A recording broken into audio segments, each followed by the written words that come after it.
Shark Tank follows 4 or 5 investors, some of whom return season after season, looking for the right business to support financially. Unless the business has a groundbreaking idea, they rarely help it get off the ground. In most cases, the investors require a good track record. Thus, their money allows the business owner to stay afloat, fulfill an existing order, expand to a new area, or finance research and development, R&D. Contestants have a few minutes to present their company and convince the potential investors without being dishonest. An on-screen handshake is not legally binding, and many deals fall through behind the scenes once lawyers, accountants, and sometimes the Federal Trade Commission get involved. Revolutionary businesses are rare and usually reserved for Silicon Valley. Thus, most of the show's success stories involve passionate entrepreneurs who improve on established product or service. Rent-A-Grandma falls into this category. Todd Pliss, the founder, realized that a specific demographic, seniors, would be an ideal service provider for his business. He wanted to hire grandmothers as inexpensive caretakers, a role that was usually given to teenagers, students, neighbors, or temporary migrants. Unfortunately, when he presented the business opportunity, the sharks refused to bite, and he left without any investment. However, his business didn't suffer. The show's popularity attracted investors after the episode aired. Todd found new clients and, judging by his website, has a lot more than the initial 50 grandmothers in his employ. Here's what happened to Rent-A-Grandma during and after Shark Tank.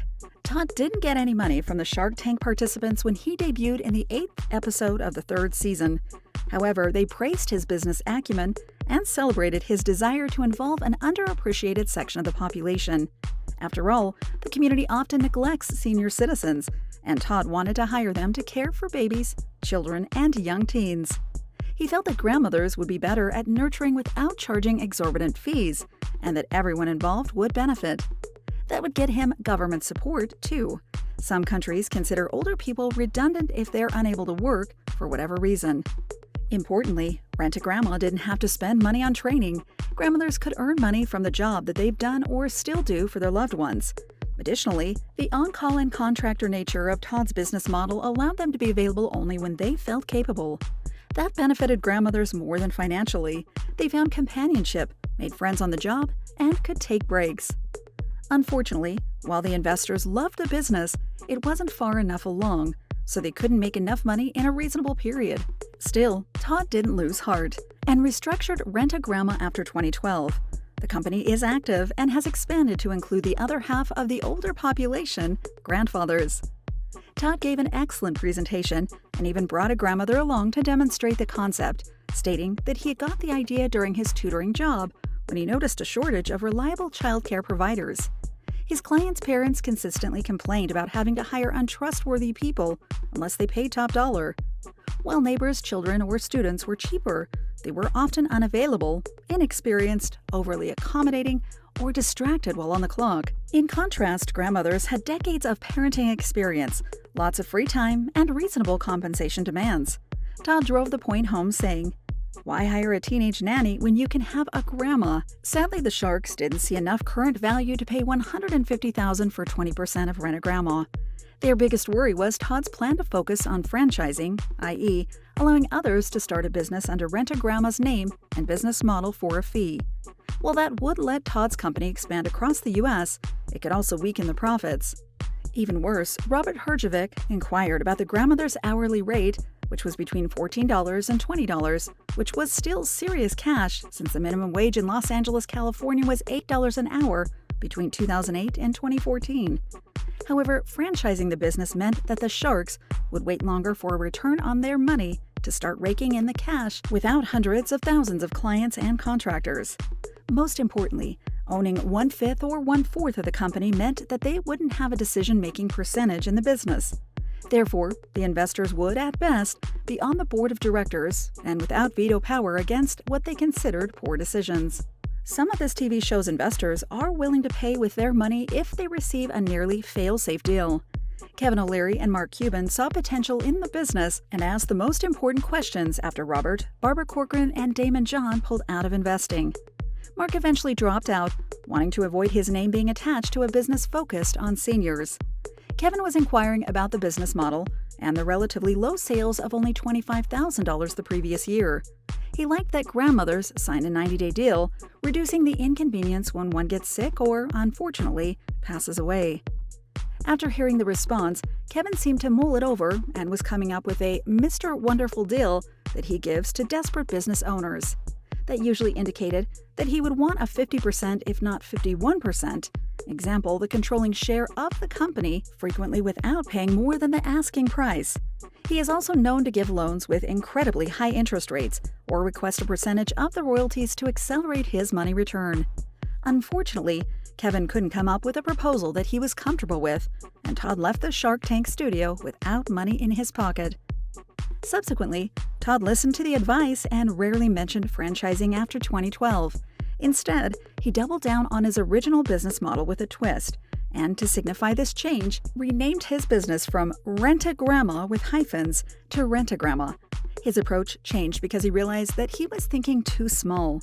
Instead of looking for grandmothers in the Los Angeles area, then signing them up for a 3-month-long contract, Todd was inspired by websites such as Craigslist.com and Angie's List, now known as Angie. Therefore, he hired a web developer, Nick Howe, at nicholashowe.com to build him a WordPress website at www.rentagrandma.com. Using a website solved two primary problems. First, Todd could now refer grandmothers to his website and get them to sign up for a carer account instead of handling their details himself. Second, his content management system, or CMS, made it easy for grandmothers to see client requests and bid on jobs. In contrast, clients could see and book grandmothers' profiles online without contacting Todd. Most importantly, the advanced search by country and postal code meant that people across the globe could use his service. Some previous investigations into the business suggest that he got rid of charging grandmothers 15% of every job in favor of a one-time $25 flat service fee. That was an excellent solution for a global business, as taking a cut from local transactions would be a tax filing nightmare. Handling conversion rates and payment processing would be a challenge, too. Additionally, if things were too complicated or expensive, people outside the country could report that their search was unsuccessful, then pay a grandmother outside the platform. After participating in Shark Tank, Todd realized that his caregiving idea was too niche. Therefore, he increased the area of expertise. People could hire a tutor, a nanny, a chef, or a pet sitter. Moreover, they may require a grandmother for companionship, as a personal assistant, party attendee, or caregiver to a fellow elder or special needs child. Similarly, Todd decided to bring attention to grandmothers' skills and patience. Therefore, he started a merchandise page through which the business sells t-shirts with their logo and those with a Grandma Matters print.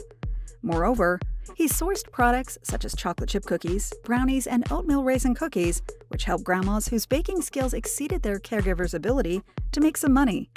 Additionally, some people never tasted their grandma's cuisine, allowing them to fulfill their lifelong dream. While the website is mobile-friendly, Rent-A-Grandma took things further by releasing an eponymous iOS application on the Apple App Store distribution platform. However, the application is unavailable in 2023, likely because it didn't receive an iOS 16 update or the code had problems.